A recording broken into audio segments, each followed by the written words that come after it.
Hello दोस्तों, गगन ICS में आपका स्वागत है। आज की वीडियो में हम भारतीय संविधान की अनुसूचियों पर बात करेंगे। उससे पहले अगर अभी तक हमारे चैनल को सब्सक्राइब नहीं किया तो हमारे चैनल को सब्सक्राइब करें, लाइक करें और हमारे नोटिफिकेशन को पाने के लिए बेल आइकन को जरूर प्रेस करें। तो चलिए शुरू करते हैं। भारतीय संविधान की अनुसूचियाँ। भारतीय संविधान 22 भागों में विभाजित है। कितने? 22 भागों में भारतीय संविधान विभाजित है और इसमें 395 अनुच्छेद और 12 अनुसूचियाँ हैं। भारतीय संविधान में 395 अनुच्छेद और 12 अनुसूचियाँ हैं। हमारा भारतीय संविधान 22 भागों में विभाजित है। भारतीय संविधान में मूल रूप से 8 अनुसूचियाँ थी। हमारे भारतीय संविधान में कितनी अनुसूचियाँ थी? 8 अनुसूचियाँ थी, परंतु बाद में इसमें संविधान संशोधन अधिनियम के द्वारा 4 अनुसूचियों को और जोड़ा गया और वर्तमान में हमारे भारतीय संविधान में 12 अनुसूचियाँ हैं। कितनी अनुसूचियाँ हैं? 12 अनुसूचियाँ। हमारे भारतीय संविधान में 12 अनुसूचियाँ हैं। इन अनुसूचियों पर हम एक एक करके बात करेंगे। प्रथम अनुसूची। इस प्रथम अनुसूची में भारतीय संघ के राज्यों और केंद्र शासित प्रदेशों का उल्लेख है। प्रथम अनुसूची में भारतीय संघ के राज्यों और केंद्र शासित प्रदेशों का प्रावधान है। द्वितीय अनुसूची में संवैधानिक पदाधिकारियों को मिलने वाले वेतन, पेंशन और भत्ते का उल्लेख है। क्या है? वेतन, पेंशन और भत्ते का उल्लेख है। जितने भी संवैधानिक पदाधिकारी हैं उनको वेतन, पेंशन और भत्ते का उल्लेख द्वितीय अनुसूची में है। जैसे हमारे राष्ट्रपति, राज्यपाल, लोकसभा अध्यक्ष, विधानसभा अध्यक्ष, कैग आदि संवैधानिक पदाधिकारियों के वेतन, पेंशन और भत्ते का उल्लेख द्वितीय अनुसूची में मिलता है। प्रश्न पूछा जाता है। तृतीय अनुसूची में संवैधानिक पदाधिकारियों द्वारा पद ग्रहण के समय ली जाने वाली शपथ का उल्लेख है। शपथ का उल्लेख कहाँ है? तृतीय अनुसूची में। जितने भी संवैधानिक पदाधिकारी हैं वे अपना पद ग्रहण करते समय शपथ लेते हैं। उस शपथ का उल्लेख भारतीय संविधान की तृतीय अनुसूची में मिलता है। कहाँ पर? तृतीय अनुसूची में। प्रश्न पूछा जाता है शपथ का प्रावधान कहाँ है? तृतीय अनुसूची में है। चौथी अनुसूची में सभी राज्यों और केंद्र शासित प्रदेशों के राज्यसभा में प्रतिनिधित्व का प्रावधान है। किसका? राज्यसभा में प्रतिनिधित्व का प्रावधान किसमें है? चौथी अनुसूची में। प्रत्येक राज्य से कितने सदस्य राज्यसभा में उस राज्य का प्रतिनिधित्व करेंगे, इसका प्रावधान भारतीय संविधान की चौथी अनुसूची में है। और उत्तर प्रदेश से राज्यसभा में 31 सदस्य उत्तर प्रदेश का प्रतिनिधित्व करते हैं। राज्यसभा में उत्तर प्रदेश से 31 सदस्य उत्तर प्रदेश का राज्यसभा में प्रतिनिधित्व करते हैं।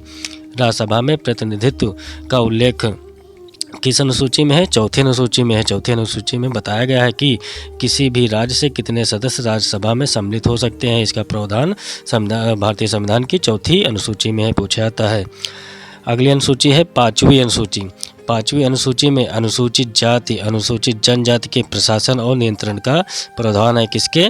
अनुसूचित जाति और अनुसूचित जनजाति के प्रशासन और नियंत्रण का प्रावधान किसमें है? पाँचवीं अनुसूची में। इसमें असम, त्रिपुरा और मिजोरम और मेघालय की जनजाति और अनुसूचित जाति और अनुसूचित जनजाति को छोड़कर पाँचवीं अनुसूची में अन्य जितनी भी अनुसूचित जाति और अनुसूचित जनजातियाँ हैं उनके प्रशासन और नियंत्रण का प्रावधान किसमें है? पाँचवीं अनुसूची में। छठी अनुसूची में असम, त्रिपुरा, मिजोरम और मेघालय राज्यों की जनजाति के क्षेत्रों के प्रशासन का उल्लेख है। छठी अनुसूची में असम, त्रिपुरा, मिजोरम और मेघालय राज्य की जो जनजातियां हैं उनके प्रशासन का उल्लेख किसमें है? छठी अनुसूची में है। और इन चारों राज्यों के अतिरिक्त अन्य राज्यों की जो अनुसूचित जाति और अनुसूचित जनजातियां हैं उनके प्रशासन और नियंत्रण का प्रावधान पाँचवीं अनुसूची में है। अगली अनुसूची है सातवीं अनुसूची। सातवीं अनुसूची, इसमें केंद्र और राज्यों के बीच शक्तियों के बंटवारे का प्रावधान है। किसके? शक्तियों के बंटवारे का प्रावधान है। प्रश्न पूछा जाता है कि केंद्र और राज्यों के बीच शक्तियों के बंटवारे का प्रावधान किसमें है? तो सातवीं अनुसूची में केंद्र और राज्यों के बीच शक्तियों के बंटवारे का प्रावधान है। इस अनुसूची में 3 सूचियाँ भी हैं। कितनी? 3 अनुसूचियाँ हैं। केंद्र सूची, राज्य सूची और समवर्ती सूची। केंद्र सूची में जो भी विषय हैं उन पर कानून बनाने का अधिकार किसको है? केंद्र को है। और राज्य सूची में जो विषय हैं उन पर कानून बनाने का अधिकार राज्य को है। समवर्ती सूची में केंद्र और राज्य दोनों कानून बना सकते हैं। अगली अनुसूची है 8वीं अनुसूची। पूछी जाती है। 8वीं अनुसूची में 22 भाषाओं का उल्लेख है। 22 भाषाओं का उल्लेख किसमें है? 8वीं अनुसूची में। प्रश्न पूछा जाता है कि भाषा का उल्लेख किसमें है? भाषा का उल्लेख 8वीं अनुसूची में है। 9वीं अनुसूची। 9वीं अनुसूची, इसमें राज्यों द्वारा संपत्ति के अधिग्रहण की विधियों का प्रावधान है। किसका प्रावधान है? संपत्ति के अधिग्रहण का। संपत्ति के अधिग्रहण का प्रावधान किसमें है? 9वीं अनुसूची में है कि राज्य जो है अपनी आवश्यकता अनुसार किसी भी संपत्ति का अधिग्रहण कर सकता है। राज्य क्या कर सकता है? संपत्ति का अधिग्रहण कर सकता है। और इस विषय पर न्यायालय में चुनौती नहीं दी जा सकती है। अगर राज्य अपनी आवश्यकता अनुसार किसी संपत्ति का अधिग्रहण करता है तो व्यक्ति इस विषय पर न्यायालय में चुनौती नहीं दे सकता है। 9वीं अनुसूची को प्रथम संविधान संशोधन अधिनियम 1951 के द्वारा जोड़ा गया। कब जोड़ा गया? प्रथम संविधान संशोधन अधिनियम 1951 के द्वारा 9वीं अनुसूची को संविधान में जोड़ा गया। 10वीं अनुसूची इसमें दल बदल कानून से संबंधित प्रावधान है। क्या? दल बदल कानून से संबंधित प्रावधान कहाँ है? 10वीं अनुसूची में प्रश्न पूछा जाता है कि दल बदल कानून का प्रावधान किस अनुसूची में है? तो 10वीं अनुसूची में दल बदल कानून से संबंधित प्रावधान है। इसे भारतीय संविधान में 92वें संविधान संशोधन अधिनियम 1985 के द्वारा जोड़ा गया। कब जोड़ा गया? 1985 में 92वें संविधान संशोधन अधिनियम के द्वारा 10वीं अनुसूची में दल बदल कानून से संबंधित प्रावधान जोड़े गए। अगली अनुसूची है 11वीं अनुसूची।